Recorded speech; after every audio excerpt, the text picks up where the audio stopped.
don't like Mondays. I don't like Mondays. So tell me why I don't like Mondays. Well, love them or hate them, they're the start of the week, and that's a great time to think about new ideas. So welcome to a new series called The Perioperative Coach. In this series, we have top tips on all aspects of perioperative care from some of the world's experts working together to enhance surgical recovery. Don't forget to look on the show notes on topmedtalk.com for additional links to papers, etc. And of course, if you haven't done it already, subscribe to Top Med Talk. Top Med Talk. I'm now going to jump to fluid management. So in the next few minutes, I want to deal with some of the less classical controversies about fluid management. I want to concentrate on some of the things that turned out to be highly controversial in developing the consensus and seem to be some of the hardest to implement. That's the nil by mouth. That's the letting patients have a clear fluid, whatever that means. That's the carbohydrate drink. That's the maintenance fluid, the third space, getting the IV down. So I'm joined by Dr. Scott Brudney, who's another anaesthetist, critical care physician. He's got an interesting history. He's ex-UK, ex-USA, now in Canada, in Winnipeg. Scott, how are you? Thanks for joining us. I'm very well, Monty. Thank you for inviting me. So I understand, Scott, you've got some new jobs. What have you got to tell us about? Are you running the healthcare system in Canada? I am the Chief Medical Officer and Chief of Clinical Programs for one of the tertiary care hospitals in the city, and that's at St. Boniface. Yet still undertaking anaesthesia and critical care as well.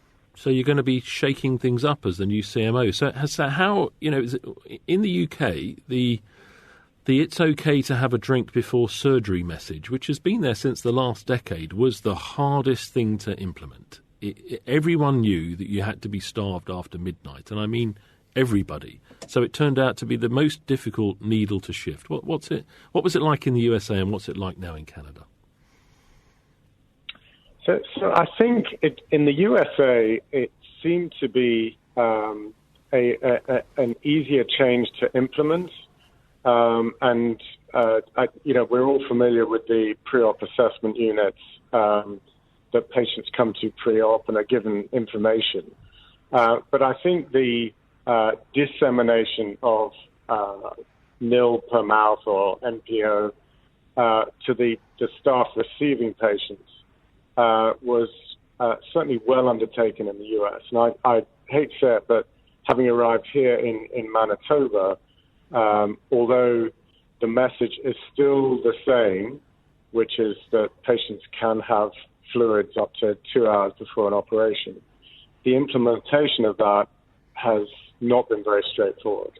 And I would say that is, as you have highlighted, one of our hardest points to change.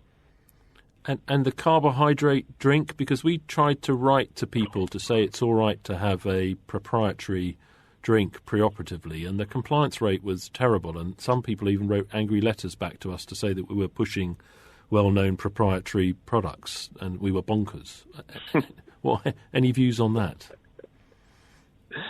So I have a slightly different view in that I'm very keen on people actually drinking, and so if I mandate that they take a complex carbohydrate drink, especially if they have to pay for it, rather than take water, the message has often been confused. So we've ended up with people saying, I didn't want to take that drink, so I didn't have anything. So then they come in starved and not having had a drink, which I think is infinitely worse than actually taking water or just straight clear fluids rather than the complex carbohydrate drink.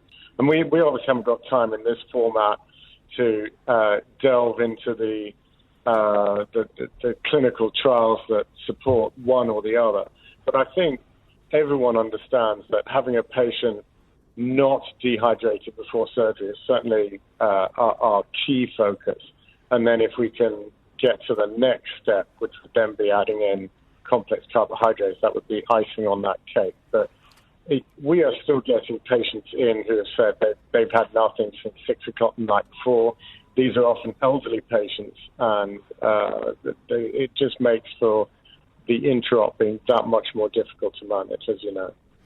So, and when we come to so-called maintenance fluid, now when we were children, our textbooks said that we should give people 20 mils per kilo per hour of salty solution because someone had put a knife in their belly.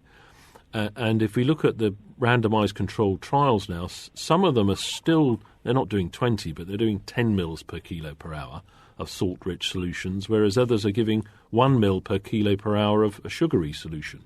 What have you got a handle on the maintenance in your current environment, and compare that to the USA?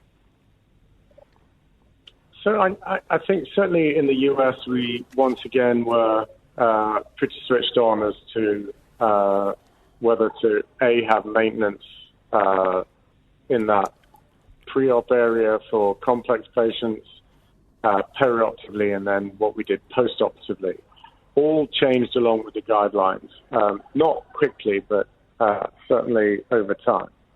And so I think what happened in Canada is that we are slowly getting to tackle the anaesthetists and what they do with the enhanced recovery patients, and even the non-enhanced recovery patients. So pushing providers to put maintenance or routine fluids onto an IV that's administered. For us, I would say at a mil per kilo or a mil and a half is fine. And then giving fluids as required. And then for those fluids, how do we know that they're required?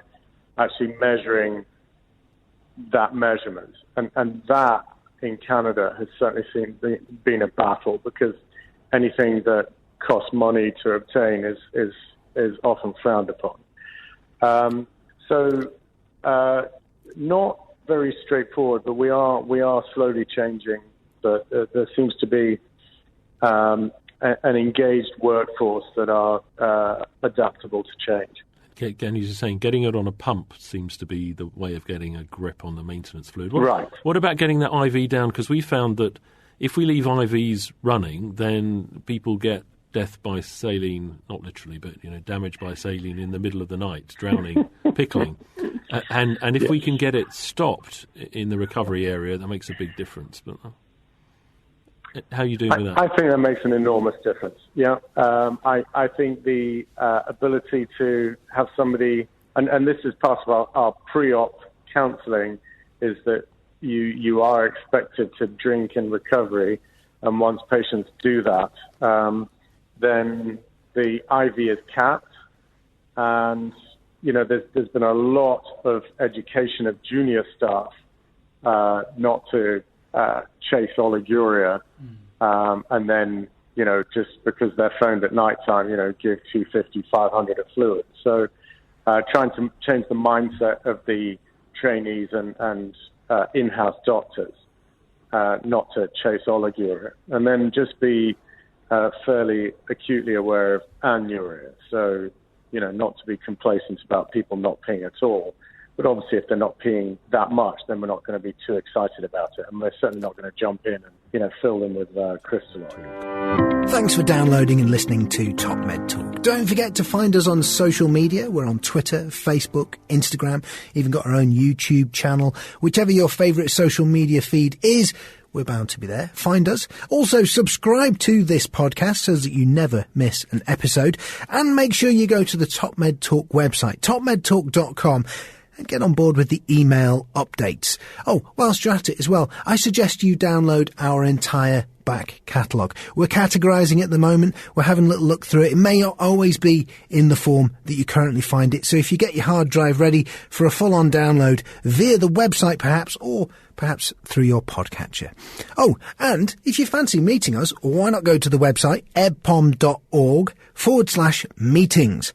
Our next big event is EBPOM USA, the Dallas Masters Course, a perioperative care practicum. Have a look for details of that and some of the other meetings coming up across the next year. ebpom.org/meetings.